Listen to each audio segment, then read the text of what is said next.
তবে ভারতকে চাপে ফেলতে চিকেন নেককে নিশানা করে রেখেছে চীন। আমরা বলছি আপনারা সতর্ক হন, আপনারা চিকেন নেকের কথা ভুলে যাবেন না। আবারও গুরুত্ব পাচ্ছে সেই চিকেন নেক। এবার ভারতের মুরগির গলাকে চেপে ধরবে চায়না। চায়নার নজর পড়েছে চিকেন নেকের উপরে। এবার ইন্ডিয়াকে জব্দ করতে প্রস্তুত চায়না। তবে কিভাবে চায়না এই চিকেন নেক দখল করবে? চায়না কি সত্যি এই চিকেন নেক দখল করতে পারবে? ভারতের সব থেকে দুর্বল জায়গা হচ্ছে শিলিগুড়ি করিডর। ভারতের মূল ভূখণ্ডের সাথে ভারতের উত্তর পূর্ব খণ্ড যুক্ত রয়েছে 200 কিলোমিটার দৈর্ঘ্যের এবং 17 কিলোমিটার প্রস্থের একটি রাস্তা দিয়ে। এটি অত্যন্ত সংকীর্ণ একটি রাস্তা। এই করিডোরের আনুষ্ঠানিক নাম হচ্ছে শিলিগুড়ি করিডর। তবে বেশিরভাগ মানুষ এটিকে চিকেন স্নেক বলে জানে।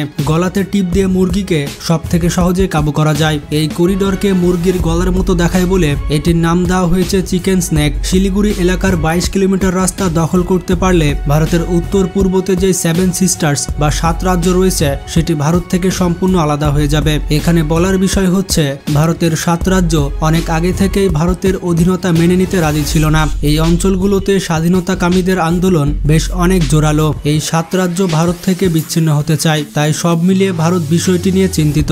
আর বেশ কয়েক বছর আগে থেকেই এই মুরগির গলার উপরে নজর পড়েছে চায়নার। চায়না যদি এই মুরগির গলাকে কবজা করতে পারে তাহলে পুরো মুরগিকে কন্ট্রোল করতে পারবে। কয়েক দশক ধরে আমেরিকা চায়নাকে ঘিরে ফেলার জন্য চায়নার আশেপাশে সামরিক ঘাঁটি তৈরি করছে। চায়না তাদের দক্ষিণ এবং পূর্ব সাগরে সামরিক শক্তি বৃদ্ধি করেনি, বরঞ্চ আরব সাগর, ভারত মহাসাগর এবং বঙ্গোপসাগর যেন তাদের বিরুদ্ধে ব্যবহার হতে না পারে এর জন্য চায়না পাকিস্তান, শ্রীলঙ্কা, মিয়ানমার এবং বাংলাদেশের সাথে নৌ সামরিক বৃদ্ধিতে তৎপর হয়েছে। চীন আশঙ্কা করছে ভারত তাদের বিরুদ্ধে আমেরিকাকে সাহায্য করতে পারে। তাই ভারতকে স্থলপথে কাবু করতে নেপাল ও ভুটানকে কন্ট্রোল করছে চায়না। চায়নার কাছে পাকিস্তান, বাংলাদেশ এবং মিয়ানমার হচ্ছে ভারতের বিরুদ্ধে জলযুদ্ধ ও স্থলযুদ্ধে সুবিধা পাওয়ার মতো দেশ। তবে ভারতের বিপক্ষে চায়নার জন্য বাংলাদেশ হচ্ছে সব থেকে কৌশলগত দেশ। চায়নার জন্য জলযুদ্ধে বঙ্গোপসাগর অত্যন্ত গুরুত্বপূর্ণ, আর স্থলযুদ্ধে সব থেকে গুরুত্বপূর্ণ হচ্ছে শিলিগুড়ি করিডর। বাংলাদেশের উত্তরবঙ্গের ভূ রাজনৈতিক কারণে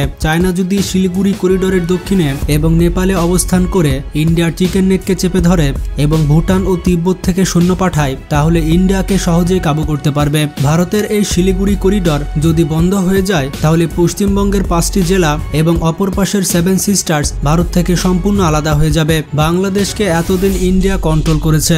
ইন্ডিয়া যাই বলেছে বাংলাদেশ সেটাই শুনেছে। কিন্তু হাসিনা সরকার পতনের পর আর এমনটা হবে না। তাছাড়া ভূ রাজনৈতিক কারণে চায়না বাংলাদেশকে অর্থনৈতিক এবং সামরিক দিক থেকে শক্তিশালী করছে। চায়না বাংলাদেশকে বিলিয়ন বিলিয়ন ডলার ঋণ দিচ্ছে। আর চীনের সহযোগিতার কারণে বাংলাদেশ বুঝতে পেরেছে ভারতের উপর আর বাংলাদেশকে নির্ভর করে থাকতে হবে না। ভারতের মধ্য দিয়ে যে নদীগুলো বাংলাদেশে প্রবেশ করেছে তার বেশিরভাগ নদীর পানি ভারত কন্ট্রোল করে থাকে। গ্রীষ্মকালে ভারত এই পানিগুলো আটকে রাখে, আর বর্ষাকালে যখন পানি বেশি হয়ে যায় তখন বাঁধের মাধ্যমে এই পানিগুলো ছেড়ে দেয়। তিস্তা নদীর পানি সম্পর্কে ভারত বারবারই চুক্তি করে, কিন্তু চুক্তি অনুযায়ী ভারত কাজ করে না। বাংলাদেশকে জানানো ছাড়াই এই তিস্তার গেট খুলে দেয় ভারত। ভারত যেহেতু বারবার তিস্তা চুক্তি ভঙ্গ করে তাই বাংলাদেশ এখন আশ্রয় নেবে চীনের কাছে। তিস্তা প্রকল্পে বাংলাদেশকে সাহায্য করবে চায়না। চীন এমনটাই চাচ্ছিল।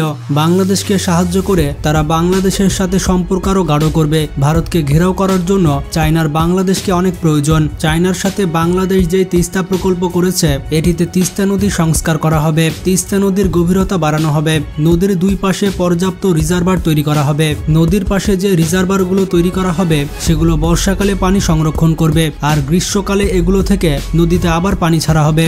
নদীর প্রস্থ কমিয়ে যে জায়গাগুলো বাঁচবে সেই জায়গাগুলোতে ইকোনমিক জোন তৈরি করা হবে। এতে করে উত্তরবঙ্গের মানুষ প্রাকৃতিকভাবে এবং অর্থনৈতিকভাবে অনেক বেশি লাভবান হবে। এমনকি উত্তরবঙ্গে চায়না একটি এক্সক্লুসিভ জোনও তৈরি করতে পারে। বিশেষ করে সম্পূর্ণ ভারতকে এবং শিলিগুড়ি করিডরকে নজরে রাখতে চায়না এখানে ঘাঁটি করবে, আর এই বিষয়টি ভারত কখনোই চাইবে না।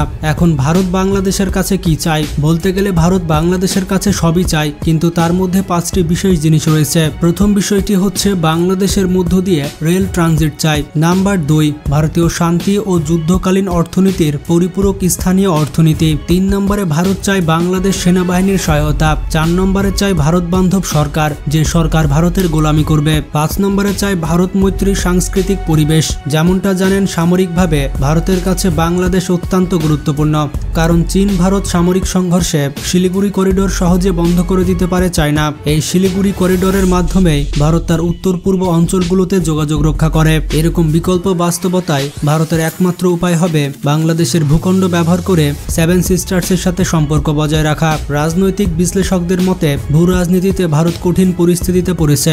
বলতে গেলে চীনের কালো নজর রয়েছে এই চিকেন স্নেকের উপরে। এই চিকেন নেককে টার্গেট করে চায়না বিভিন্ন রাজনৈতিক পরিকল্পনা করছে। শিলিগুড়ি করিডোর নিয়ে ভারতকে চাপে রাখতে ইতিমধ্যে ভারতের প্রতিবেশী দেশগুলোতে কূটনৈতিক তৎপরতা চালিয়েছে চায়না। নেপাল শিলিগুড়ি করিডোরকে নিজেদের অঞ্চল দাবি করে নতুন একটি ম্যাপ প্রকাশ করে। ধারণা করা হয় এর পেছনে চায়নার হাত রয়েছে। অন্যদিকে সীমান্তের অমীমাংসিত অঞ্চলগুলো নিয়ে সমাধানের পথে এগোচ্ছে ভুটান এবং চায়না।